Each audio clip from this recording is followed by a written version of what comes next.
dia 21 de junho, os colombianos voltam às urnas para o segundo turno das eleições presidenciais. A disputa será travada entre Iván Cepeda, candidato de esquerda apoiado pelo atual presidente Gustavo Petro, e Abelardo de la Espriella, representante da extrema-direita, fã de Javier Milei e de Nayib Bukele. O primeiro turno terminou com um resultado inesperado. Iván Cepeda, que aparecia muito à frente dos adversários nas pesquisas de intenção de voto, acabou em segundo lugar, com pouco menos de 41% dos votos. Abelardo de la Espriella ficou na dianteira, com mais de 43%. A terceira colocada, Paloma Valencia, ligada à direita tradicional colombiana, não chegou a 7% de votos válidos. O BDF Entrevista de hoje aborda essa reviravolta da ultradireita, o que explica o desempenho de Espriella no primeiro turno, como está a sua estratégia para o segundo turno. E Iván Cepeda, ainda pode virar esse jogo? Olá, eu sou o Lucas Stanislau e esse é o BDF Entrevista.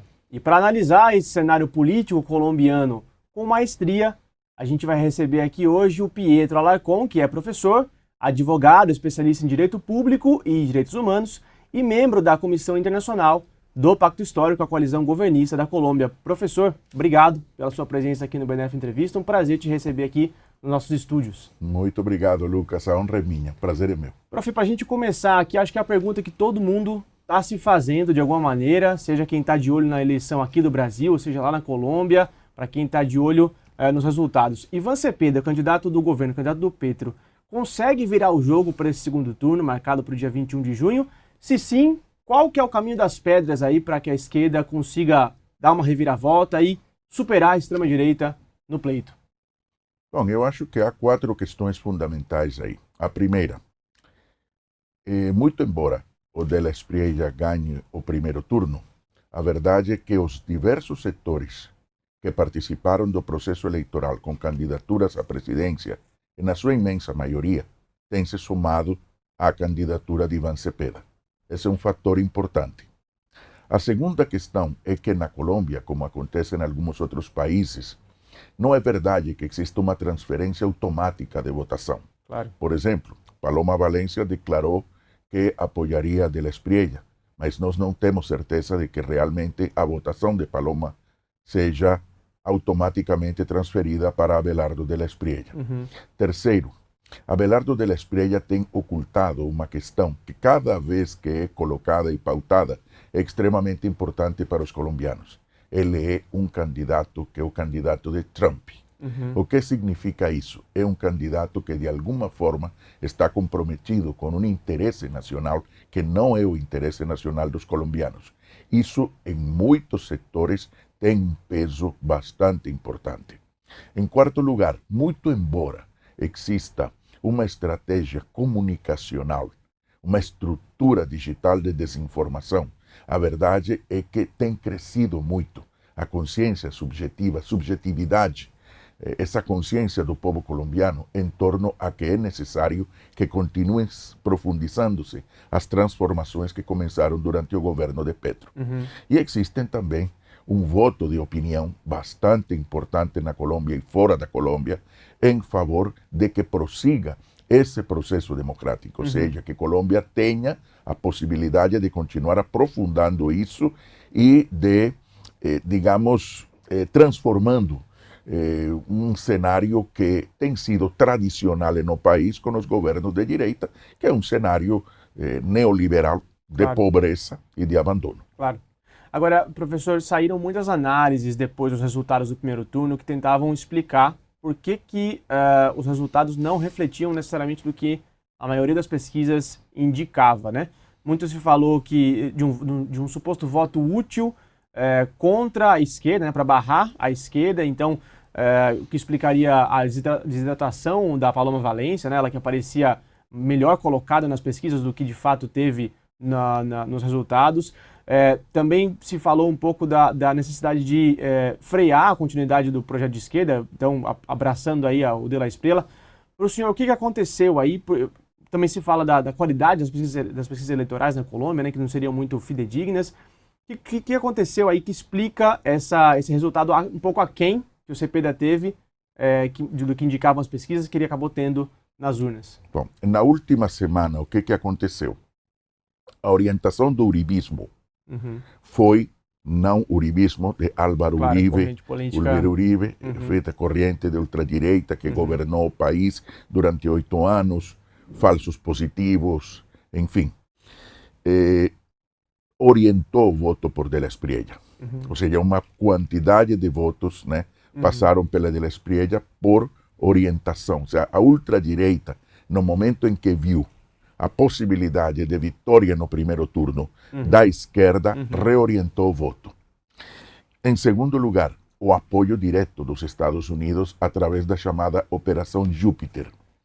Isso tem sido pouco noticiado, particularmente no Brasil. Sim. Mas a Operação Júpiter consiste em que simplesmente as grandes corporações dos Estados Unidos que obedecem a essa diretriz, que fazem parte desse complexo militar, industrial, enfim, comercial do mundo, e que na Colômbia tem expressões muito concretas desse capital transnacional, juntam a seus trabalhadores, juntam a todos aqueles que fazem parte desse núcleo, desse cenário de trabalho e orientam a votação ali.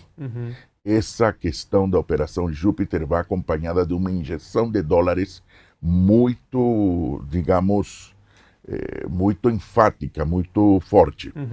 Em terceiro lugar, a corrupção na Colômbia. E em quarto lugar, eu te diria uma coisa. Petro tem colocado isso em variadas oportunidades, e é certo. Nós não temos, como no caso do Brasil, um sistema eleitoral que seja plenamente confiável. Isto vale tanto para quem ganhe para a esquerda quanto quem ganhe para a direita. O que acontece é que o controle do software não é da esquerda, é da direita. E, portanto, mesmo que você queira dizer que vale para os dois lados, quem controla tem a possibilidade de dizer quem ganha. O software é o mesmo software que foi utilizado em Honduras. E é um software privado, ao qual nem sequer o governo tem acesso para efeitos de conhecer o código-fonte. Ou seja, existe a possibilidade sempre de manipulação do voto na Colômbia. Em quarto lugar, a nossa votação não é eletrônica, é ainda com papeleta. Sim. É ainda com papeleta. Quando você está em grandes urbes, né, é possível fraude, sim, mas essencialmente quando você está nos territórios, lá no fundo, onde existem poucos, aqui no Brasil não me lembro como chama, mas nós chamamos de testigos, testemunhas eleitorais, sim. né? Observadores, né? Observadores, enfim, tudo isso pode acontecer em territórios onde regularmente a ultradireita, a partir da violência, a partir da agressão, inclusive física, contra camponeses, estudantes, enfim, consegue impor um ritmo eleitoral que favoreça a seus interesses. Então, entender o complexo do sistema eleitoral colombiano, ou a complexidade do sistema eleitoral colombiano, é uma questão que precisa entrar em alguns detalhes que fazem a diferença no momento em que se está definindo uma jornada eleitoral ou uma corrida eleitoral, uma carreira eleitoral, como a que temos neste momento, onde qualquer voto conta e realmente representa o triunfo ou a vitória de alguém em detrimento do outro. Claro. Agora, em que pese o fato de que o presidente Petro tenha denunciado essas supostas irregularidades no sistema eleitoral colombiano, o candidato Cepeda ensaiou ali alguma crítica na noite da votação, na noite posterior à votação, mas logo em seguida publicamente reconheceu os resultados, né? Foi por uma linha legalista, né? Reconhecendo os resultados do primeiro turno e chamando diretamente o De La Espriella para um debate, né? Coisa que não aconteceu ainda na Colômbia, um debate cara a cara entre os dois candidatos. O De La Espriella está se esquivando um pouco, não me parece que vai acontecer. Queria que o senhor analisasse a postura da campanha do Cepeda de cara a esse segundo turno, né? Qual que seria a melhor estratégia para a campanha agora? Radicalizar no discurso, tentar polarizar ainda mais as visões de país entre os dois candidatos, ou tentar costurar alianças com algum centro democrático, alguns setores mais que seriam possíveis de serem captados, né? Um eleitorado possível de ser captado, eleitores da Paloma Valença ou de outros setores da direita? Bom, primeira questão, o discurso do primeiro dia. Você não pode ocultar o inocultável. 851.000 pessoas, 885.000 pessoas não apareciam no censo e votaram. Certo? Essa era uma questão inocultável. E isso está, neste momento, no relatório que foi enviado à Organização dos Estados Americanos, que teve uma missão eleitoral encabeçada pelo ex-presidente da República Dominicana, Leonel Fernández. Ou seja, nós temos aí uma questão que deve ser tratada, deve ser abordada e em algum momento deve ser analisada convenientemente pelos observadores internacionais. Mas isso não pode ocultar o fato de que é preciso ir a uma segunda volta, a um segundo turno. E uma campanha eleitoral não pode ficar em um mero denuncismo. É preciso ir, então, a trabalhar por aquilo que faz falta para obter a vitória. Tem que jogar o jogo. Por isso foi feita a denúncia, transcorre a denúncia, é algo que está aí pendente, mas é preciso trabalhar eleitoralmente. Como se trabalha eleitoralmente? A primeira grande questão é que, neste momento, todo voto conta. Portanto, a ideia não é fazer grandes mobilizações, nem em grandes cenários, não, sino que a ideia é fundamentalmente a organização para a votação territorialmente e nos diversos setores que apoiam o Pacto Histórico. Esses setores são setores populares, é a base popular. É o que Garcia Linera chama de a potência plebeia, ou seja, são os setores populares. Quem que saiu às ruas a defender o Pacto Histórico? Qual foi o primeiro movimento que saiu? A juventude. O movimento estudantil saiu em peso a dizer que você não pode me condenar a um país no qual a direita, digamos, abandone a educação, abandone a possibilidade de emprego. Então, a juventude saiu. Quem mais que tem? As mulheres. As mulheres têm dito, ou seja, qual é a pauta desta pessoa, de La Espriella, em matéria de luta de gênero? Qual é a pauta que ele tem? E realmente é, digamos, um programa que não diz, pelo contrário, retrocede naquilo que são os direitos e toda a questão da igualdade de gênero. Então, diversos setores têm se pronunciado, porque a ideia é territorializar e fazer com que estes setores se pronunciem e expliquem, façam muita pedagogia sobre aquilo que representa uma possível vitória de La Espriella. Ou seja, o que representa isso? Representa o retrocesso. O retrocesso daquilo que se ganhou durante o governo de Gustavo Petro. E que o pouco que se ganhou se deviu a muita luta no Congresso da República e especialmente a muita luta na rua. O povo na Colômbia não parou de se mobilizar e de acompanhar as votações no Congresso. O que foi feito foi combinar o trabalho institucional, o trabalho desde o governo e desde o Congresso com a luta de rua, porque uma vai alimentando a outra. É uma relação dialética. Então, neste momento, o que se prioriza? Se prioriza esse contato direto com a gente na rua, nas universidades, nas escolas, na fábrica, em todos os lugares nos quais exista militância e exista gente comprometida com o processo, que é a imensa maioria do povo.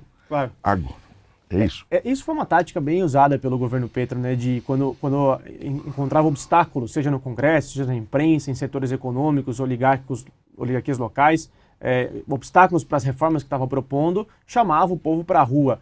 Um movimento muito parecido com o que fez Chávez na Venezuela, num determinado momento, em outras experiências também, e que é amplamente denunciado e acusado por setores liberais, neoliberais, de populista, de ameaçar a ruptura, ameaçar, né, a ordem constitucional. Qual a avaliação do senhor sobre essa prática?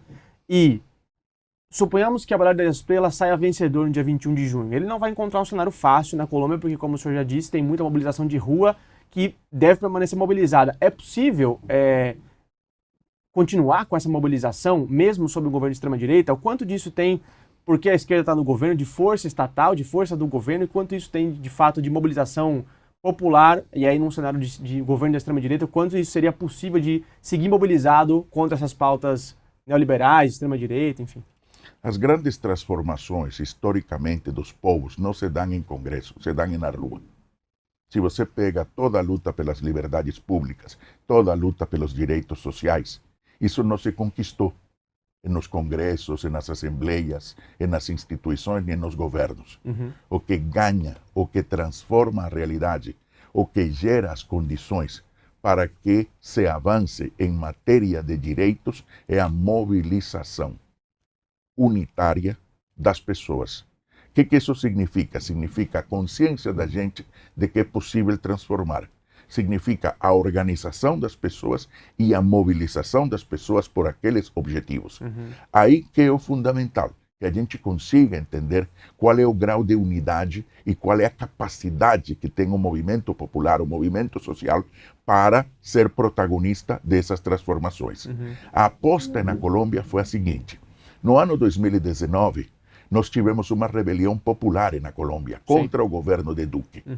O governo de Duque fez praticamente uma combinação de táticas para tentar conter esse movimento popular. Ivan Duque apadrinhado de Álvaro Uribe, né? Apadrinhado de Álvaro Uribe, que colocou ao paramilitarismo na rua, claro, ao paramilitarismo de direita para poder conter esse avanço popular. Isso foi no ano 2019.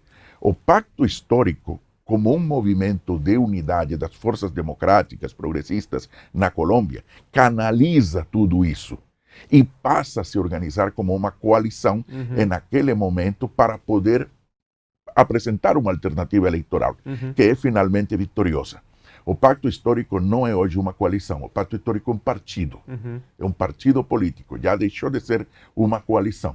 Mas a essência do Pacto Histórico se confunde, o nascimento, sua evolução, se confunde com a mobilização popular. Claro. Está diretamente entrelaçada com a mobilização popular. Petro não fez outra coisa senão continuar com essa essência. Claro. Tá? Isso é fundamental. Por quê? Porque a experiência que nós temos, olhando, observando o conjunto dos processos latino-americanos, é que quando você se concentra exclusivamente na luta pelas alturas e não gera uma condição mobilizadora, ou não se estabelecem as condições para que essa subjetividade se transforme em mobilização, regularmente isso tarda muito o processo de transformação. Isso retarda muito o processo de transformações. Professor, essa unidade do Pacto Histórico pode estar em risco se o Cepeda perde as eleições? Não. O Pacto Histórico é um partido, vai para um primeiro congresso, provavelmente seja no final deste ano, começos do ano que vem, e é um movimento que veio para ficar. Ou seja, é a alternativa política da esquerda, historicamente construída para defender um conjunto de propostas e um projeto democrático nacional contra um projeto que não é um projeto que atende aos interesses do povo colombiano, que é o projeto que a ultradireita tem e que nós sabemos onde chega. Vamos entrar então um pouco nas propostas do de la Espriella, porque eu acho que a gente está citando muito aqui o Álvaro Uribe e eu acho que tem muito que a gente explicar também de o que tem de continuidade nos dois projetos, né? Porque o de la Espriella se apresenta muito como essa narrativa de outsider, de não político, um cara que é empresário, advogado, que não vem dos setores tradicionais da política, mas está completamente defendendo a mesma agenda, inclusive falou em entrevista recente, defendendo um Plano Colômbia 2.0, renovado, revisitado. Então, para a gente explicar um pouco o que foi esse Plano Colômbia, o que foi esse que estaria por trás dessa mão dura, né, do combate ao narcotráfico, à violência que tanto a direita prega, e o de la Espriella continua a pregar, né, mão dura contra o narcotráfico. E outras propostas desse candidato também que se assemelham, por exemplo, à construção de mega prisões, que é o modelo de Bukele em El Salvador, dolarizar a economia, que é uma coisa preconizada pelo Milei na Argentina, todas as propostas definidas pelo de la Espriella. A que projeto que eles respondem? Se poderia explicar um pouco também essa coisa do Plano Colômbia, que seria um novo Plano Colômbia no país? Bom, primeira questão, quando a gente analisa o adversário, analisamos três coisas em estratégia eleitoral: o que diz, o que não diz e o que representa. Primeiro, o que diz Plano Colômbia. O que foi o Plano Colômbia? O Plano Colômbia foi apresentado como um plano de combate ao narcotráfico na década, no ano 2000. O Plano Colômbia foi um plano desenhado pelos Estados Unidos. Consiste em um conjunto de medidas administrativas, mas não para serem aplicadas no território dos Estados Unidos, mas em território colombiano. É dizer, é um atentado e sempre foi e é, de fato, para quem defenda o Plano Colômbia, tem que ser dito dessa maneira.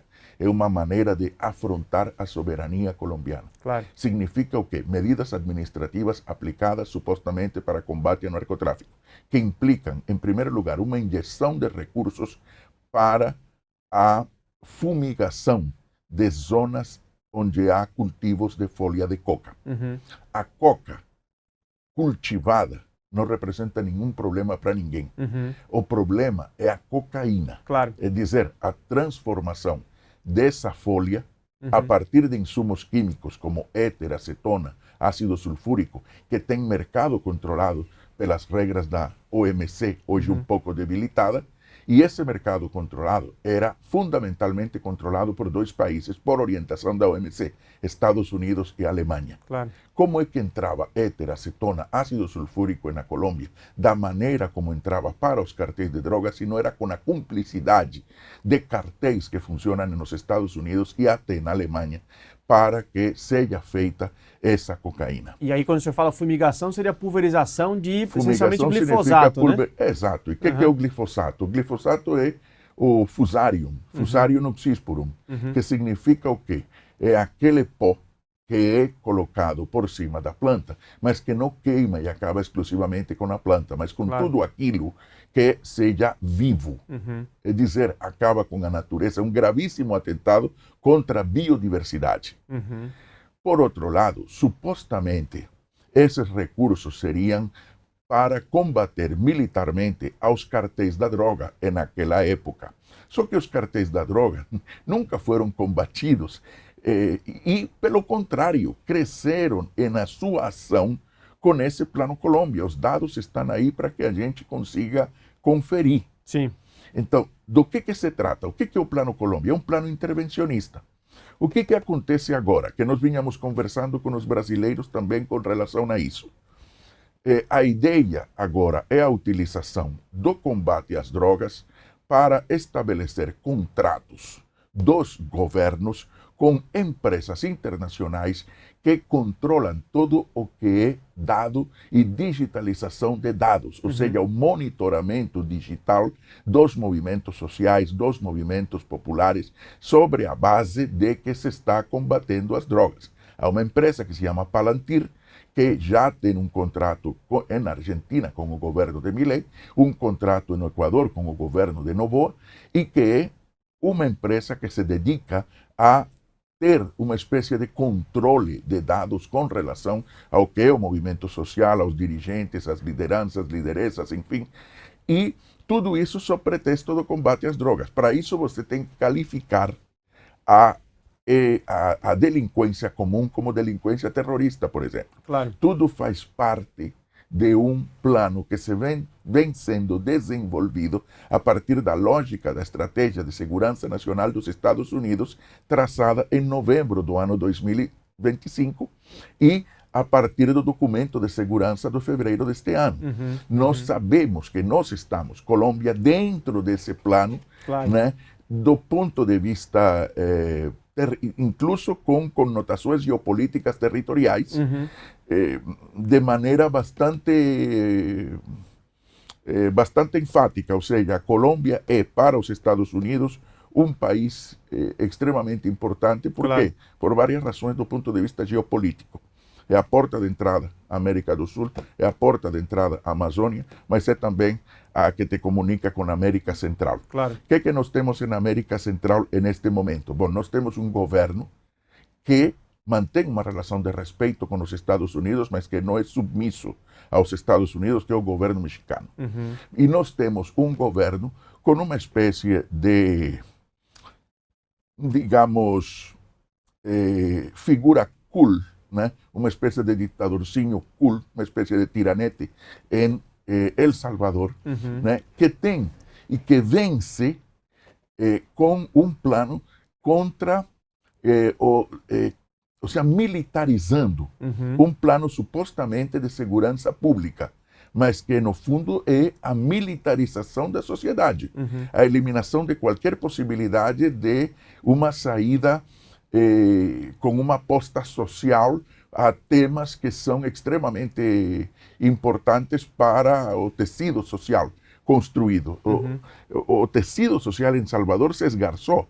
Por quê? Porque a estratégia de militarização gera uma lógica de bons e maus, Claro. né, própria de um estilo fascista de direção da política. De la Espriella representa um pouco isso.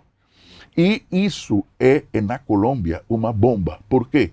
Porque a Colômbia não é um país no qual você tenha uma história, na qual o povo fica de braços cruzados enquanto seus direitos são arrebentados. Não, a Colômbia é um país no qual existe uma tradição de luta popular pelas vias legais e pelas vias extralegais. Portanto, se você quer uma Colômbia que exploda em termos de violência, de sangue, morte e guerra, o melhor que pode acontecer nesse sentido é que de la Espriella ganhe. Porque ele não tem um plano de paz. Claro. Ele tem um plano de militarização da sociedade, com o apoio dos Estados Unidos. Uma sociedade vigiada, uma sociedade de encarcerados. Essa é uma proposta concreta de um sujeito que mora em Roma, embora tenha nascido em Barranquilla, certo? Onde eu também nasci, e para mim é uma vergonha, ele é advogado, certo? Ele não tem nada a ver com a Barranquilla popular que eu conheci. Não, ele mora em Roma, certo? E se naturalizou estadunidense, ou como dizem no Brasil, americano, né? Sim. Mas ele diz que sua campanha é pela pátria. É muito interessante isso, né? Um sujeito que mora em Roma, que se naturaliza dos Estados Unidos e faz um candidato militarista cool, estilo Bukele, para a Colômbia.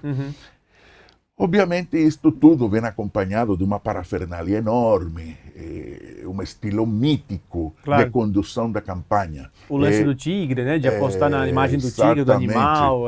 Como o Milei faz com o leão, né? Exato. Muita O semelhança. problema é o seguinte, não existem leões na Argentina, nem tigres na Colômbia. Né? Bem nacional, tá? A campanha, né? Exatamente. Não existe tigre na Colômbia. Claro. Existe o jaguar, Claro. certo? Existe o puma, onça americana. A onça pintada, né? A Do onça Brasil é a americana, onça pintada. enfim. Isso existe, né? Mas não existe tigre na Colômbia. De maneira que é uma campanha muito artificial, certo? Mas que é uma campanha que conta com muitos recursos Claro. e que, vou dizer tranquilamente, na Espanha custa 100 euros o voto e custa $50 no Táchira para os camponeses mais vulneráveis colombianos que, infelizmente, são forçados a isso pelas próprias necessidades que há de vida e de sobrevivência.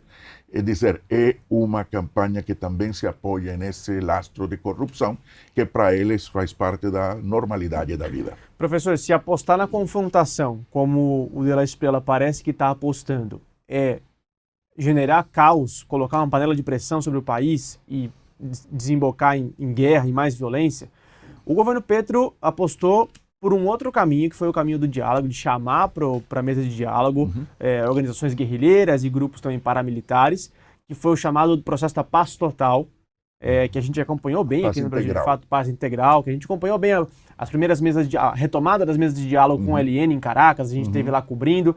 Só que o processo, nos últimos anos, foi minguando por diversos motivos, e acabou que o Petro vai terminar o mandato sem ter conseguido alcançar esses objetivos.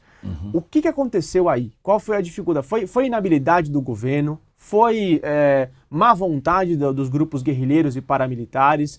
Foi sabotagem externa ao processo? O que aconteceu aí para o Petro acabar o mandato sem conseguir atingir essa paz integral?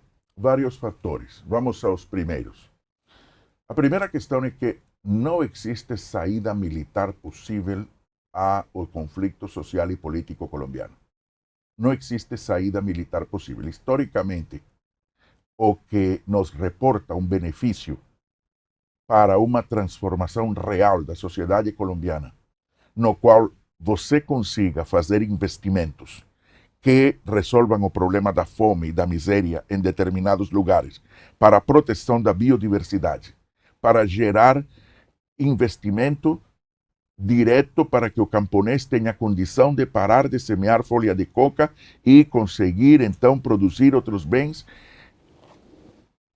e que através de vias seguras consiga levar isso ao mercado. Ou seja, para fazer tudo isso, você precisa de paz, você não precisa de guerra. Ou seja, no meio do fogo cruzado, você não consegue fazer nada disso. Claro. Você não consegue fazer investimento, você não consegue dizer para o camponês faça isto e não cultive isto outro, você não consegue desenvolver um programa de transformação, de reforma agrária, você precisa de paz. Portanto, nós vamos partir da seguinte lógica: guerra não é uma saída para nenhum conflito, porque nos agrava o conflito. O importante é que você tenha condição de edificar aí a paz. Qual é o problema que nós temos na Colômbia para isso? Há um grupo, há um segmento importante, há uma faixa importante da população que vive historicamente disso.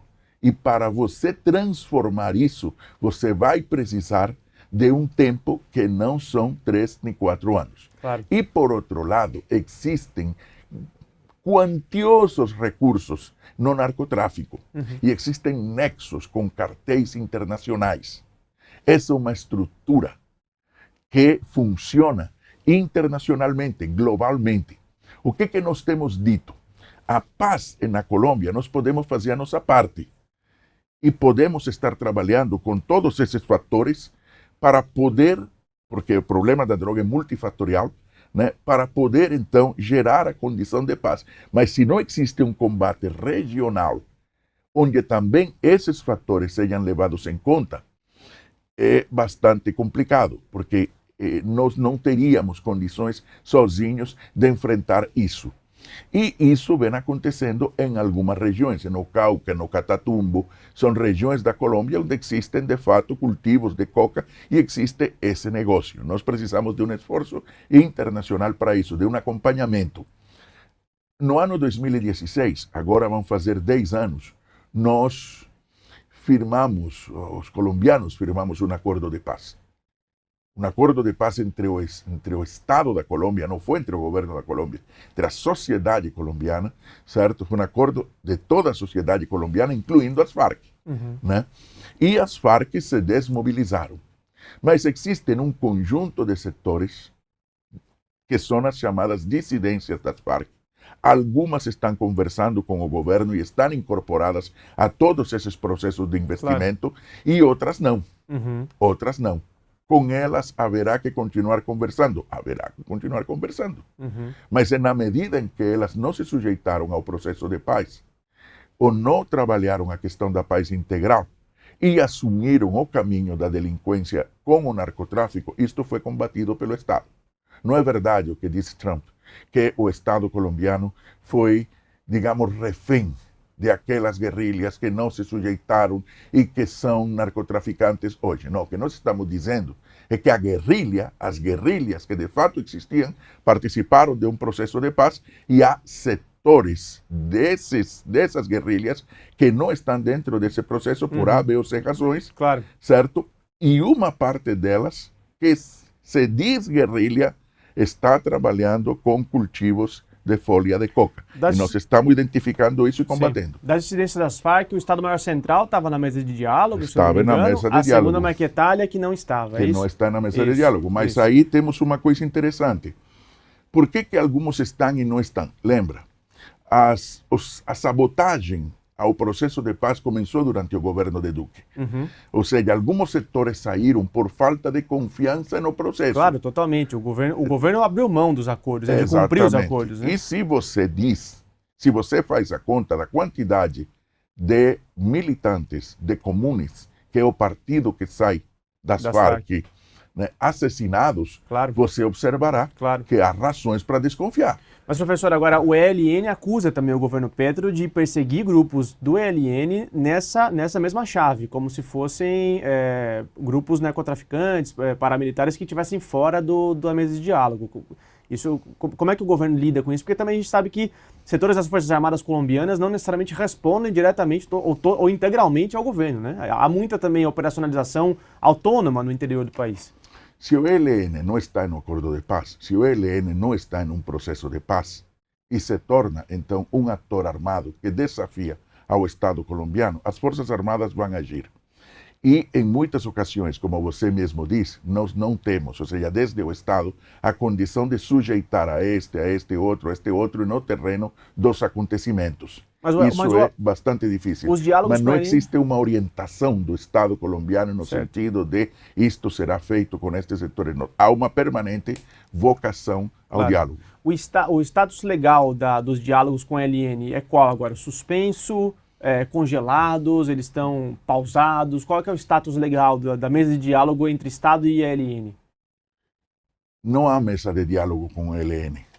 Há uma possibilidade concreta de que isso seja, em algum momento, colocado para que se constitua uma mesa, exista uma agenda. Agora, isso não depende exclusivamente do governo, depende também do ELN. Das declarações do ELN e de como eles enxergam o processo colombiano. O ELN é uma organização que precisa ser escutada também, de quais são suas dificuldades, seus problemas, suas questões. Agora, o Estado tem a disposição de conversar, e isso tem sido dito nacional e internacionalmente. Claro. Agora, professor, falando de violência na Colômbia, violência política, não tem como não falar de terra, né, que está na origem dos conflitos colombianos e talvez que está da América Latina toda, do mundo todo, mas especificamente da Colômbia.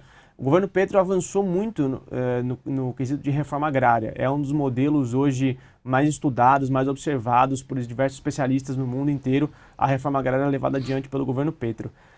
Qual que é a agenda da campanha do Cepeda sobre isso e como que o futuro governo Cepeda pode avançar ainda mais? Porque a gente sabe que tiveram também muitas travas, né, ao processo que estava proposto de reforma agrária. Como é que se pode avançar ainda mais no cumprimento dos acordos de paz, que a gente sabe que está ali a titulação de terras nos acordos de paz de 2016 e também em outras áreas do campo?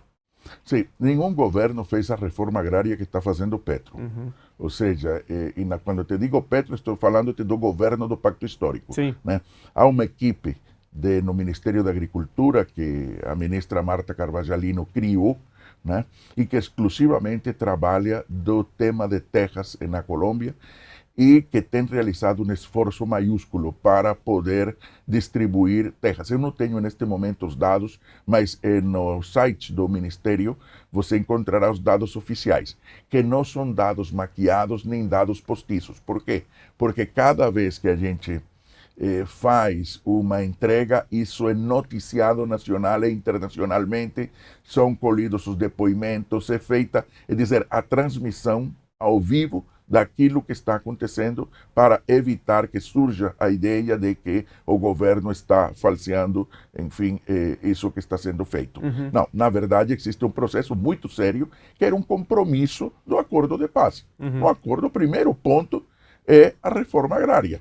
Por quê? Porque o tema da terra e do domínio sobre a terra é, pelas várias análises que têm sido feitas, inclusive da Comissão da Verdade, uma das causas objetivas que geraram todo o problema do paramilitarismo em Colômbia, da insurgência colombiana, enfim, todo o conflito social e armado que há na Colômbia tem muito a ver com essa questão da propriedade sobre a terra e da maneira como foram selvagemente, pelo paramilitarismo, pela ultradireita, pelo fascismo na Colômbia, que vem sendo reproduzido há muito tempo, foram despejados uma grande quantidade de camponeses, famílias inteiras, que foram condenadas a um êxodo no interior da Colômbia e, em muitos casos, também fora da Colômbia. Qual é o processo real na Colômbia da reforma agrária? Como é que nós começamos um processo de retorno dessas famílias à terra? Ou seja, além da reforma propriamente dita, existem uma grande quantidade, e isso também faz parte da reforma, mas em um sentido amplo, de terras que anteriormente pertenciam a esses camponeses e que hoje se encontram em mãos da ultradireita com títulos falsificados. Então, como é que nós reorientamos tudo isso? Declaramos a nulidade desses títulos com relação a isso, pela maneira como eles foram conquistados, como essa terra foi conquistada sobre a base da ocupação e como estas pessoas então conseguem retornar às suas terras, das quais são legítimos donos.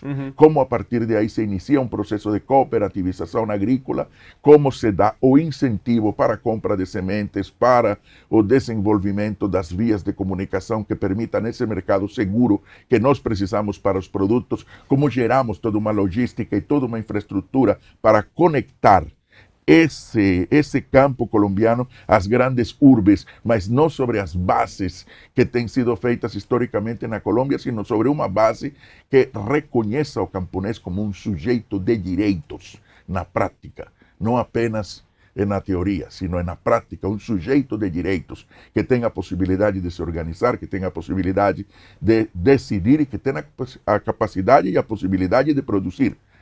Ou seja, como geramos uma revolução no campo. Não é apenas uma reforma agrária, é uma revolução agrária o que se pretende. E o programa de Iván Cepeda é para uma revolução agrária, não é apenas para uma reforma, é avançar nesse processo. E é um pouco isso que se vem trabalhando. Agora, isso é para a direita algo da qual ela não quer, nem deseja, nem pode tocar. Porque isso significa exatamente tocar um dos núcleos fulcrais, estruturais, do que seria. Ou seja, isso marca a diferença entre um processo reformador e um processo de alcances muito maiores. Claro. Aí é onde está a grande diferença. Quando você toca a propriedade. No momento em que nós começamos a tocar a propriedade, e isso é o que, quando você diz, quando a direita pergunta o que significa profundizar ou aprofundar, né? E nós começamos a falar de aprofundar, né? Para a direita, esse é um processo, como eles denominam alguns setores da direita, que não são de ultradireita, mas que fazem o jogo, isso é extremamente radical. Né?